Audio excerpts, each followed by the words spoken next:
Welcome to Facing Tyson. One defeat. Tyson with a left hook right up to the nose. He's got him in big trouble. If he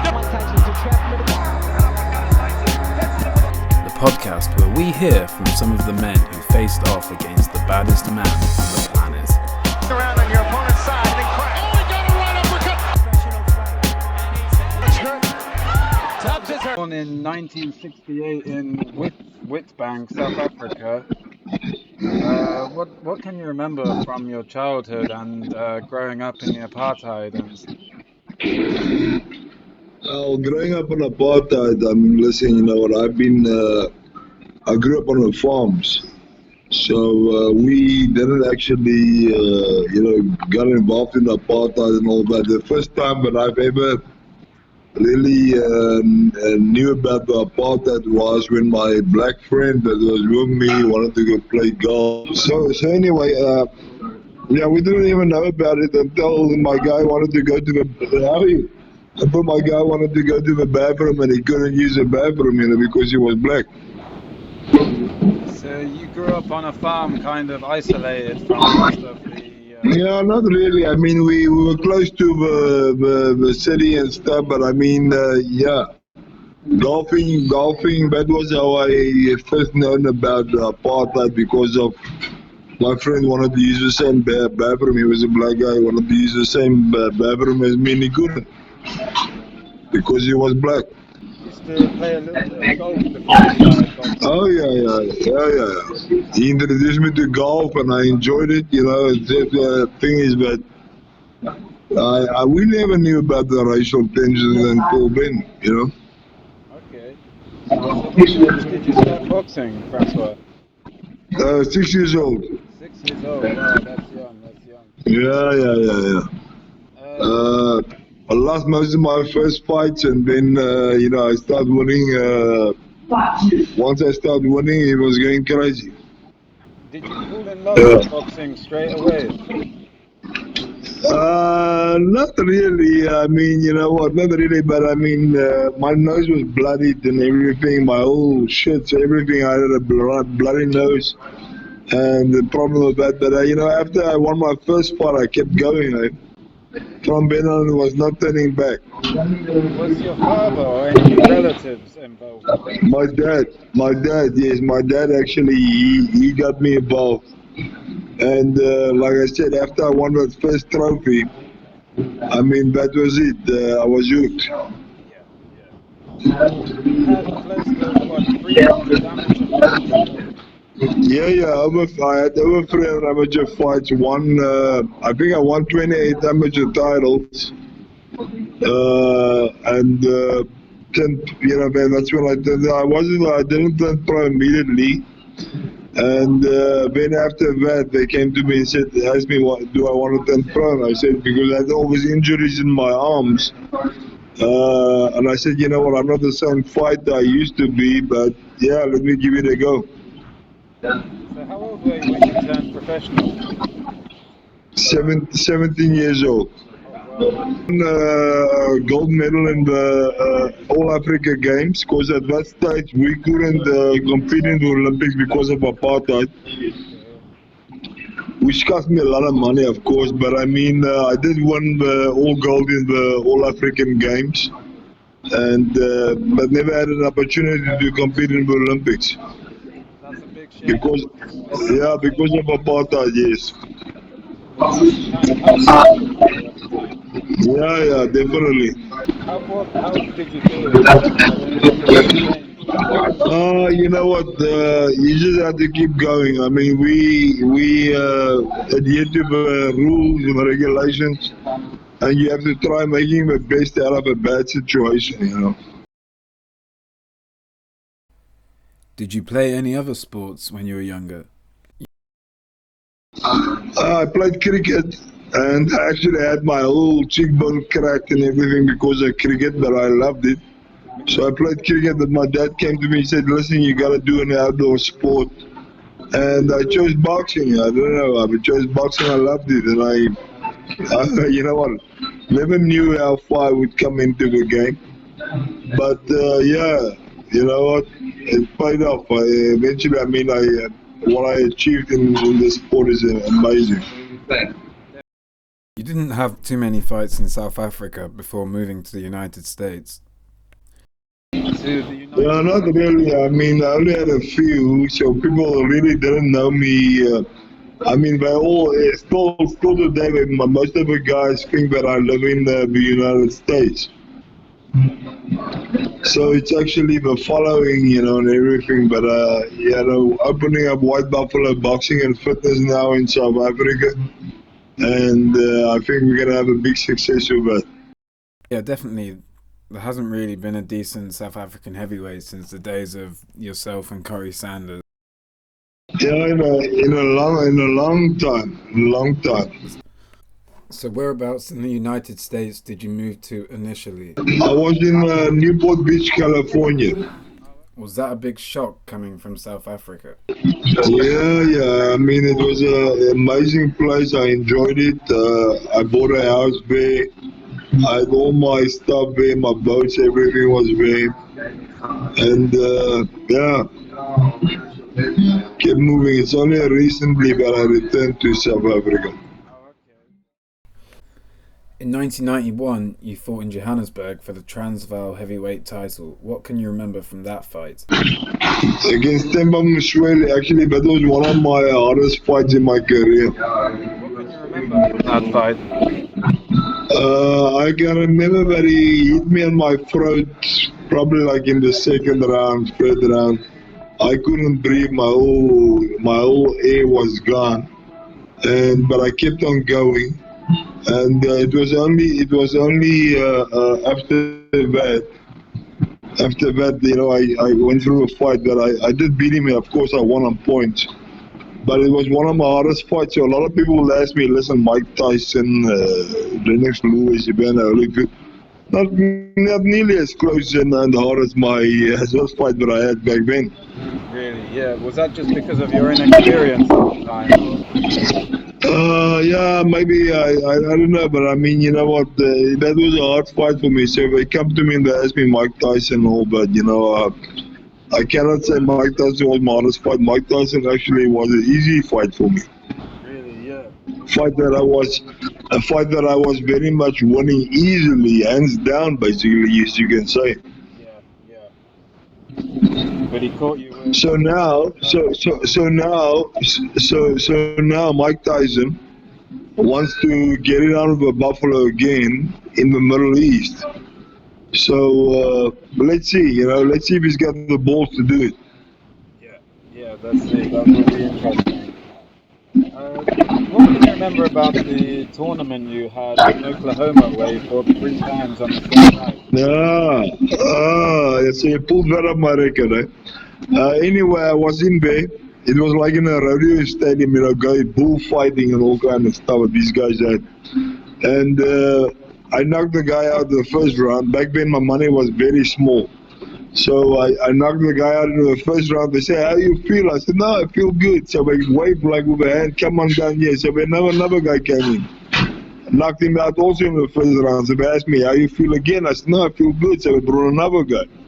Knocked him out also in the first round. So I had 3 knockouts, you know, that night on my record, and it's still on my record. I mean, I think the only other fight that I ever did it was George Foreman, who also had more than one fight in one night, and yeah, it's on my record. That's pretty cool. Yeah.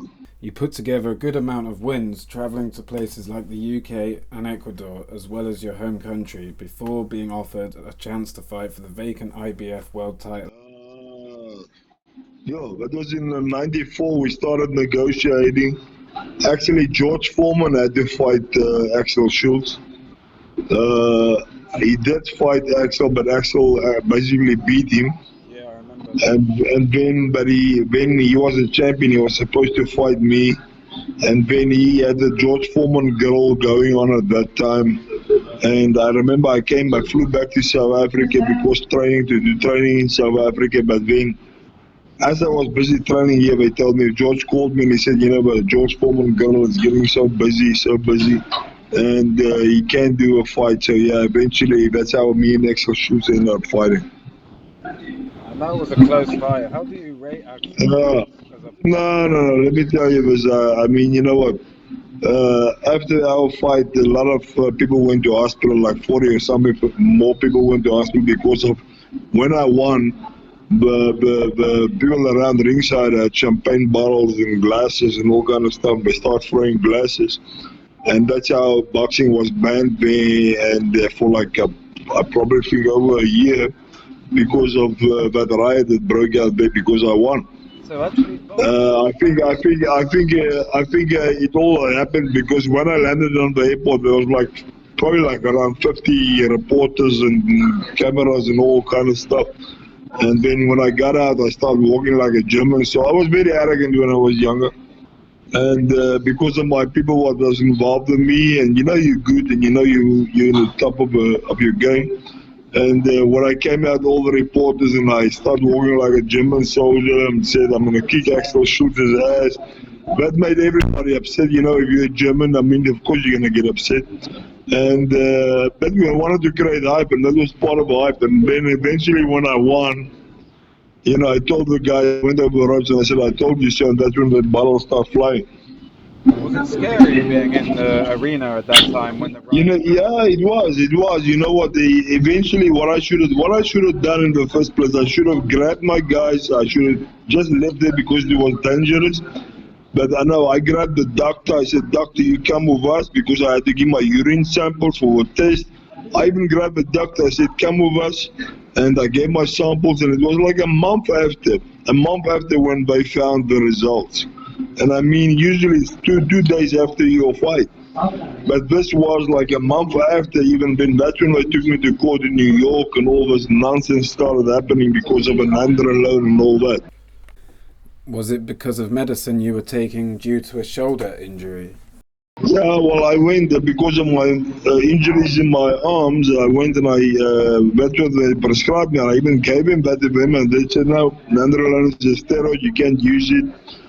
Unknowingly, but you know what, still there. I mean, they took the title. That's millions of dollars I lost there. And then they ruled in court, after it cost me $1 million to fight in court, but then they ruled in court that I fight the winner of Schultz and Moorer. And that's when Moorer beat Schultz, actually, but we thought it was the other way around, but Schultz got Moorer, Foreman got lucky. Then I had to fight Foreman, and then Foreman gave him the title because he was too busy with Foreman girl. Were you always trained by Panama Lewis in your professional career? No, not always. Panama came to me in Florida, Boca Raton. I was training there in Don King's camp, and he came to me, and you know, me and him got along. I didn't know exactly what was the past and everything about the glove fixing and all that. But to me and him got along, and he was a good trainer to me. I mean, good motivator. You were also trained by Sterling McPherson for a long time. Sterling is one of the best managers I've ever had. Let me tell you, Sterling, talking constantly. I mean, you know what? When Don King and Carl King and Sterling, Don told me, listen, you're gonna use my guys. That's the way it's gonna be. So he put Sterling in there and he put Carl King, his son, in there to be my managers. He told me that's the way it's gonna be. There's no way, so I took it and I had to take it. But Sterling has been standing by me forever. I mean, he was prepared to leave Don to just join me. When I left Don, I joined Frank. I did a fight with Tyson with Frank Warren Sports Network. Did you move to America on your own when you were? Yes, I did. Yeah, when I was there, I left there. I did some shows from a South African promoter.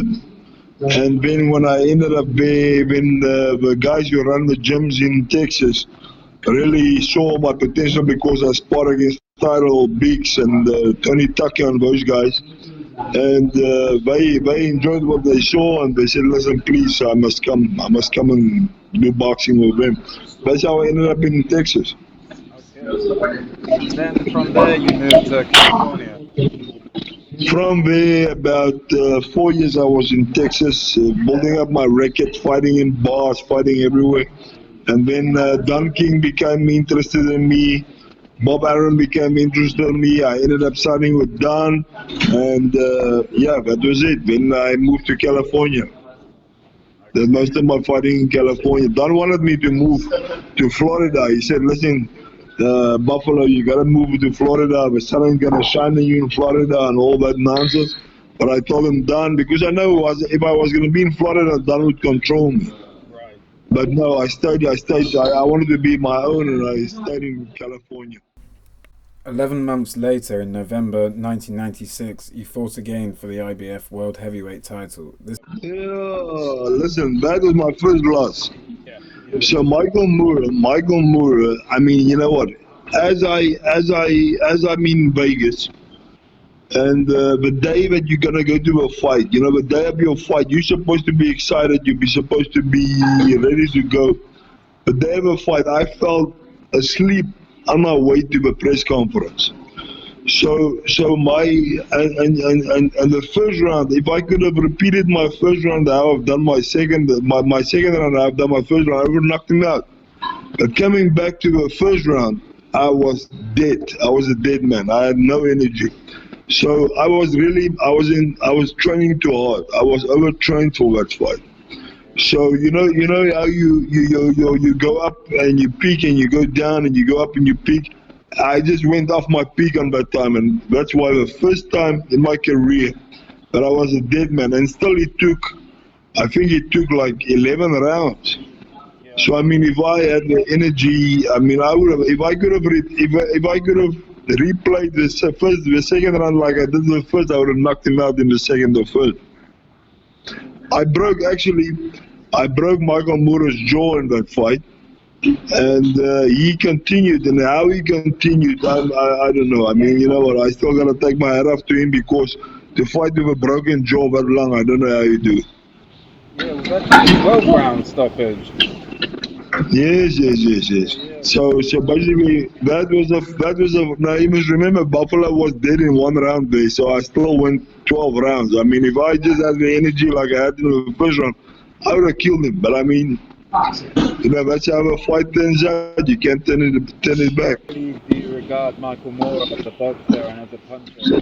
No, I rated him very high as a fighter. I mean, look what he fought. He had the Holyfield and those guys. But I mean, at that night, I could have really stopped him easily. But because of, you know, the illness and stuff, that got me. Do you think sometimes maybe you were too tough for your good, like you didn't? Yeah, maybe, you know what, that's probably the Panama Lewis coming in, because, I mean, we don't take no prisoners. We go out there. When I went to the gyms, every gym I went into Vegas, I will take over the gym. I said, guys, it's my time. It's my time for training. I'll put on the music, and this is Buffalo's time. And that's the way it was. I mean, we knew you know, when you're in that position, that's when your whole thing changed. So we told the guys, listen, this is my time, and you know, we had to put a lot of people out of the gym because of my training sometimes. But let me tell you, now I've grown to be humble. You have to be humble if you want to succeed. God wants you to be humble. So I am humble, and I changed my whole attitude. So you know what? Things are happening again. I'm doing a fight in Germany. Mike Tyson, what I showed you, that's engaging again. So let's see what happens. I mean, the Buffalo is will run the prairies definitely. Yeah, definitely.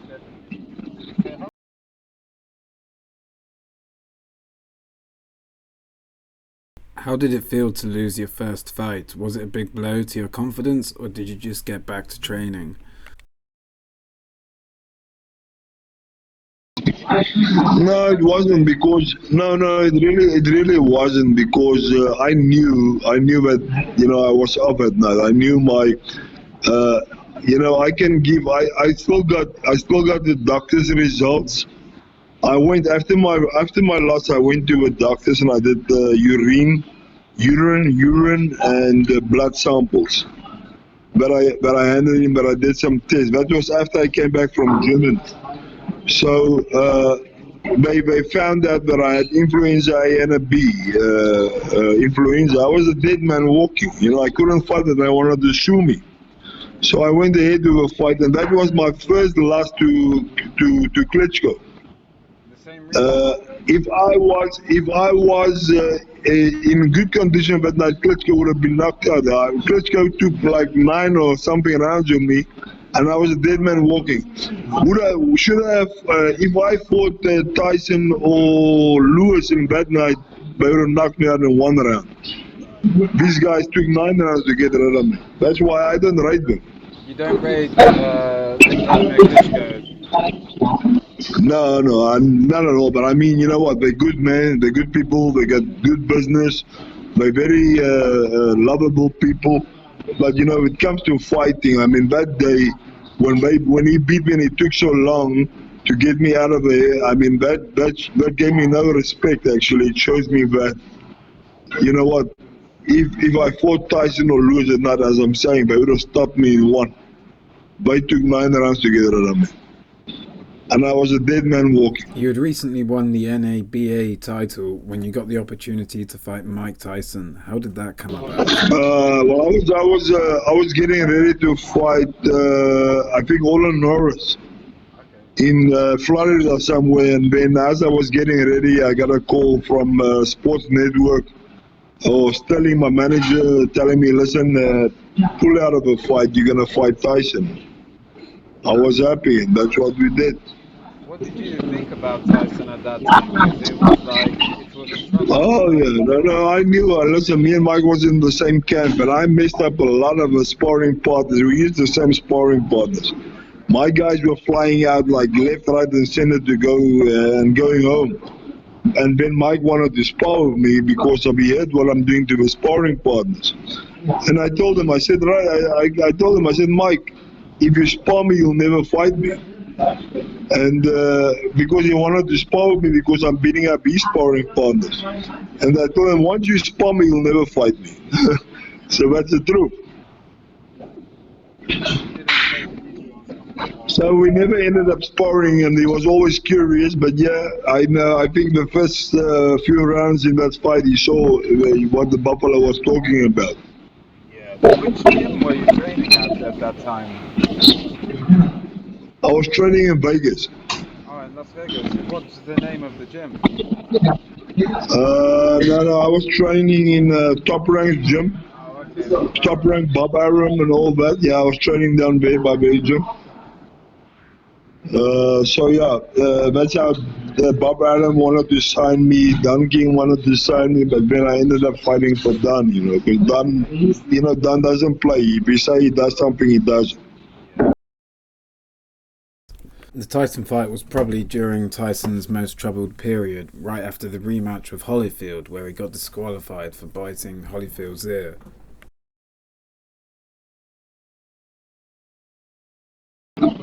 Yeah, I was there. I mean, you know what? That was a tactic that he used. He was in trouble. I mean, he was in trouble clearly. He was getting beat, and he was frustrated. I know because I fought Holyfield, and I know he's dirty with his head. He uses his head in such a way that the refs can't even see it. And I think that's what even made Tyson upset. And I think maybe that's why he ended up doing what he did, because of the headbutting. And but yeah, you know, it was a way out for him because he was getting beat. 100%, yeah. Was that part of your technique against Tyson as well, to rough him up and upset him a little bit? Yeah, well, I did, and it did work. You know, I mean, me and Mike did say a lot of bad things to each other, and we did do a lot of talking. But yeah, and if you ask him, you know, he also said I said a lot of bad things to him. But yeah, that's what you gotta do. You gotta win this, even if it means psyching your opponent out, talking a lot of shit to him. But you know, that's what I did. You know, it's a fighting business, it's not a loving business. Exactly. The first round was quite crazy, wasn't it? You tried to like wrestle your arm. Yeah, well, let me tell you this. Any other fighter, any other businessman or manager or whatever you got, if any other fighter, let me tell you, when he tried breaking my arm in the first round, I could have gone and I could have grabbed my arm and held on to my arm. I would have won the fight. But in my heart, I knew I could beat this guy. I'm already beating him right now. So when he started trying to break my arm, there I could have grabbed my arm. I could have said, listen, I can't continue. I would have won. My next prize would have been $30 million. But I know I didn't do it. I went ahead because I knew I could beat him. I knew I could do it. And, eventually, of course, he got the power and he did knock me out. But I mean, any other fighter, let me tell you, any other fighter in the heavyweight division, if he had a good management team, would have told him, you can't continue. Fight's over. I would have won. I could have grabbed my arm there and said, I can't go on. This guy tried breaking my arm. I would have won. My next prize would have been $30 million. What the hell? But you know what? In my heart, I know I could beat him. Was it really painful when he was trying to break your arm? Like, it looked really No. You feel it. I mean, I did feel it when he twisted. I mean, I even shouted in the ring when he did it, and that's when he kept on hanging on to my arm, and that's when the whole fight in the ring started turning out. But yeah. Punching power. Massive. No, he's got massive punching power, because he uses his whole body. I mean, I could hear a wind going past my head. As every punch that he missed, you can hear a wind going past your head. So yeah, but, he's got tremendous punching power, definitely so. Would you say he's the hardest hitter that you've boxed against? Yeah, most definitely, yes. No, you're gonna feel it. You're gonna feel it, definitely. Yeah. What sort of stuff were you saying to Tyson during that fight? Because you could see on the video that you were talking to him the way through. Yeah, like Tyson said, I said a lot of bad things afterwards. People ask him also, and I said, yeah. He said, he said a lot of bad things. I can remember I told him, listen, man, you're losing, you got to get your act together. I'm kicking your ass, something like that. I remember. And I remember he's telling me, I'm here, white boy. I'm going to kick your ass, white boy, something like that. But I remember we did talk a lot of shit. Yeah, it was probably one of the most violent Tyson fights he was involved in, actually.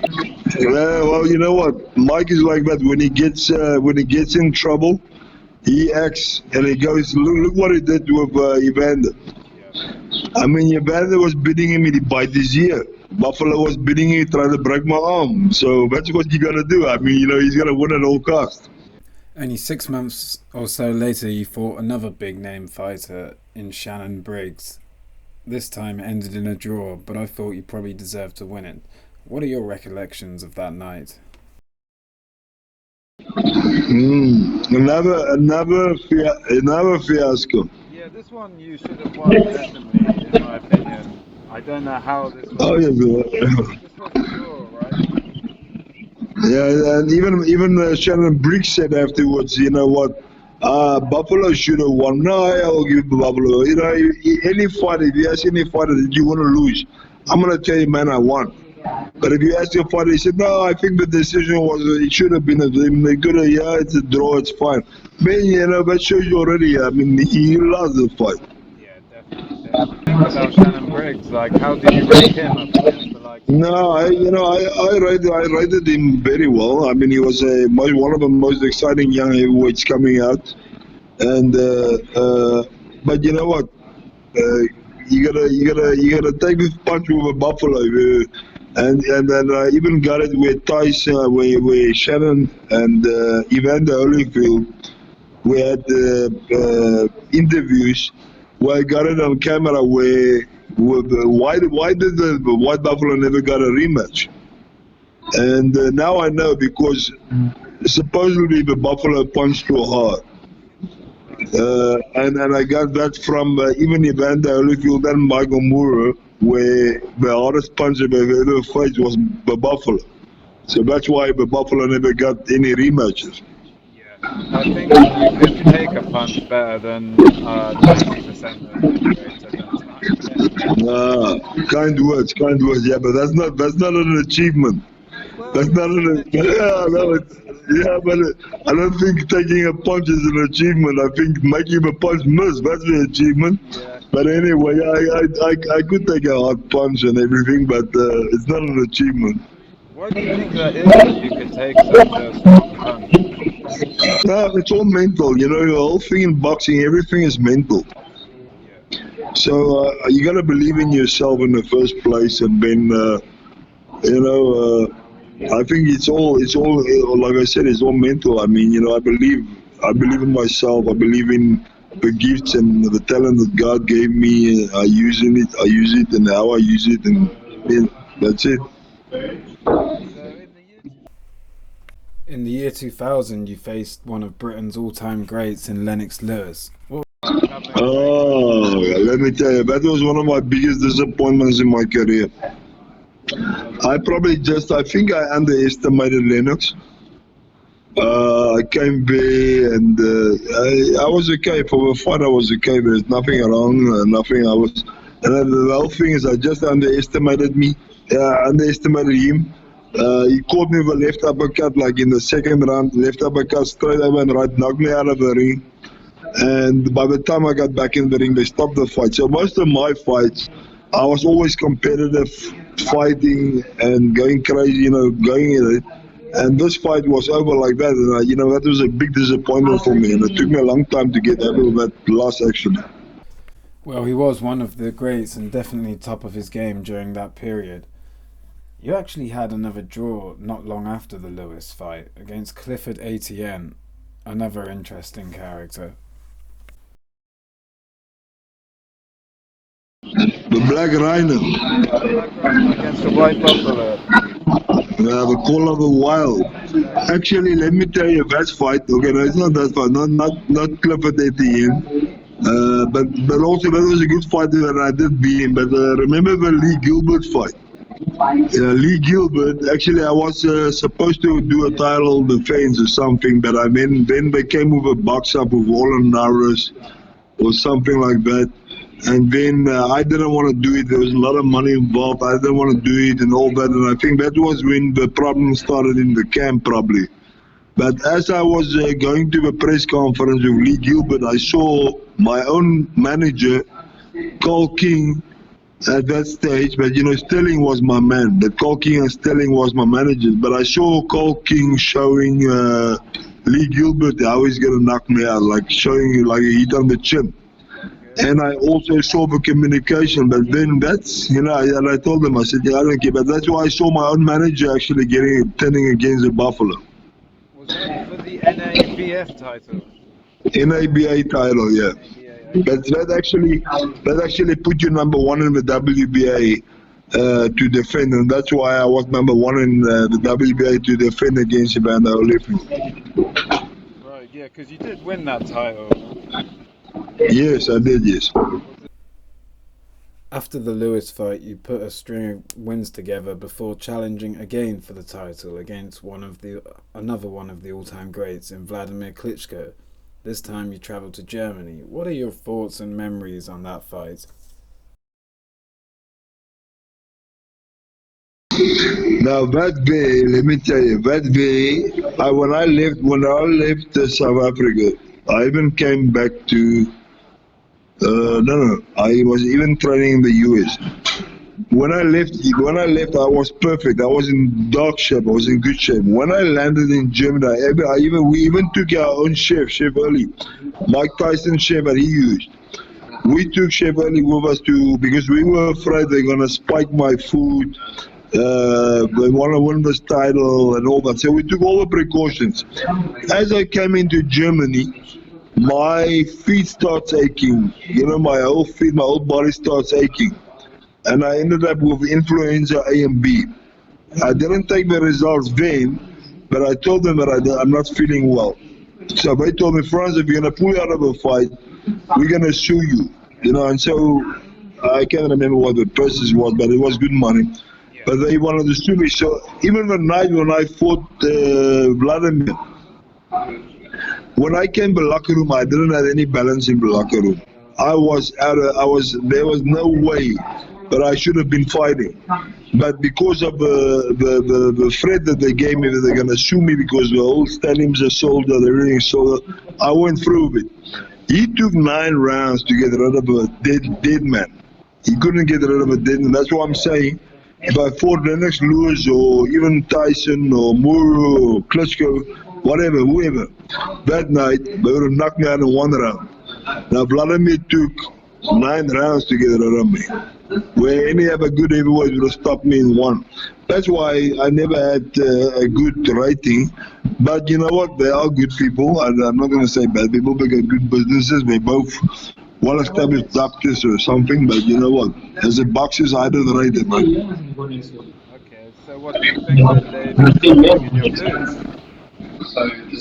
No, I didn't do that. I don't know how I got the flu. Probably when I flew, but when I landed, my whole body started aching. Just travel. And yeah, and I wanted to pull out that they wanted to shoot me, so I mean I couldn't do it. In the year of 2003, you took a break from boxing and concentrated on the kickboxing. Were you always a fan of kickboxing, or what made you make that switch from boxing to kickboxing? A different ball game, you know. It showed me something, but don't talk about anybody's profession until you've walked those shoes. I mean, I told all those guys, I'm gonna kick your ass. I saw them all there, you know, the big champions, everything. My first fight, when I felt the kicks on my legs, I said, hey, what the hell am I doing here? But anyway, I did well. I beat the 3-time world champion. I beat the #1. But and then I lost to a lot of guys that I shouldn't have lost. But I mean, it's a painful. I mean, if those guys come and have to fight in a boxing ring, but it will be no match. Yeah, for sure. And when we go to them, if you have to do their show kicking and hey, it's brutal. I mean, we will. Not everybody will win there because of the kicks. I mean, these guys can stand in front of you and kick, and you won't even see the kick coming. So it's a different ball game, and it shows me something, baby. Don't talk unless you walk those shoes. Did you do much sparring with some of the other South African kickboxers like Bernardo? Mike Bernardo, we did a little bit of work. Jan Orkia, we did a lot of work. But boxing, the kickboxers wanted to come and box with me, and to me it was a waste of time because you know they couldn't actually box. That's what I'm saying. Don't go. You have to go into their arena to know what they are good at. Because as boxers, they're not good. But when you give them the kicks and the legs and stuff, it's a different ballgame. You did have 2 great victories in kickboxing against 2 of the best in the world, in Jerome Labana and Peter Ertz. What can you remember about those victories? Yeah, it shows you that the Buffalo can do it. But you know what? It's a big game, but a different game.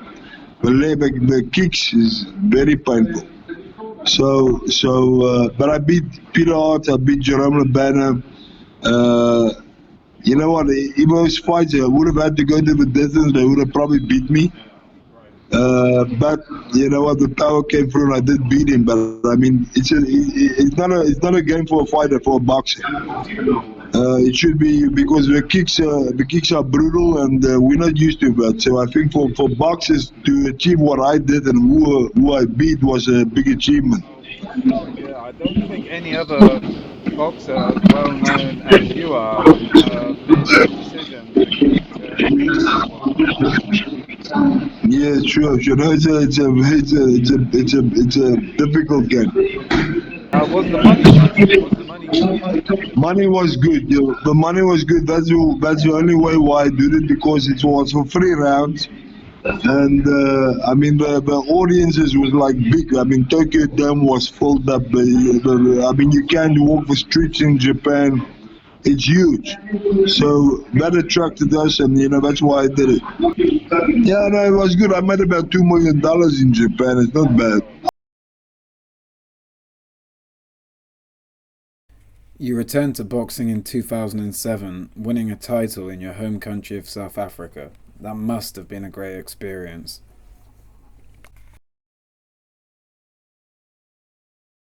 No, I think it was a great experience for him. Bamarovic, I mean, the big bear as they called him. It was a good fight, and you know, it wasn't a hard fight, but it went the distance, and we just did a casual thing. It wasn't like we were Buffalo's fighting a Mike Tyson or something. You know, actually, I should have taken all my fights seriously, but sometimes we don't, and that's a mistake we do. But it must have felt good to win the title in your home country. Yeah, it wasn't a big title, but yeah, it was a good title to win. And you know what? I'm the ambassador. It was a WBF title. Now the WBF is recognized. You become a WBF champion. You'll be in the top 10 in the world. So I'm also the ambassador for the WBF currently. You defended that title a few times before losing to the great Evander Holyfield in 2010. What was he like as a fighter when you fought him? Was he still powerful and strong? No, Evander was still, I mean, you know, it wasn't too long after I think Evander was still very active. I was active. We made the fight, we did it. I mean, Evander, I was also beating Evander probably most of the rounds. He also just got lucky, you know, and the thing about the heavyweight division, one punch can change the whole outcome of an event. That was probably your last big boxing fight, would you agree? Yes, yeah. Before we end, from all your fights, which opponent was your toughest fight? Swelly. That was the Transvaal title, was it? That was for the Transvaal title, yes. That's where I had my hand in the first round, and then where he hit my throat, where I had no breathing and everything. So yeah, that was a hard fight. If people are gonna tell me no Tyson, I mean everybody, you know, I would say, listen, if they're gonna ask me who you think is the hardest opponent, I'm gonna say Mike Tyson. But my real hardest fight was Swelly for the Transvaal title. Okay. And who hit the hardest? Was that Tyson? Mike by far. No, definitely Mike Tyson. You know what? When you hear a punch even miss, you hear a wind going past your head. Even my friend here next to me is laughing when he hears that because I mean they all know we know Tyson is like a horse, you know. Yeah, so what are you doing now? You've opened the White Buffalo training center. You're doing pretty. Yes, White Buffalo Boxing and Fitness is opening up in Durban, South Africa. We are very excited about it because, you know, everybody always asks me, can you train my kid, please, can you train? Because I got so many people that want to train, that want to train with me and all that. So now we're making it all available. You know, online training sessions will be available for, let's say, Europe, you know, time zone, the differences usually affect. So we're gonna do online training. You're gonna, you know, get yourself in shape, train with a Buffalo. It's big, you know. It's everybody wanna get in shape. Everyone wanna be trained by the Buffalo. Most guys. So we're gonna give you the opportunity to actually do that. So are you training any young boxers at the moment?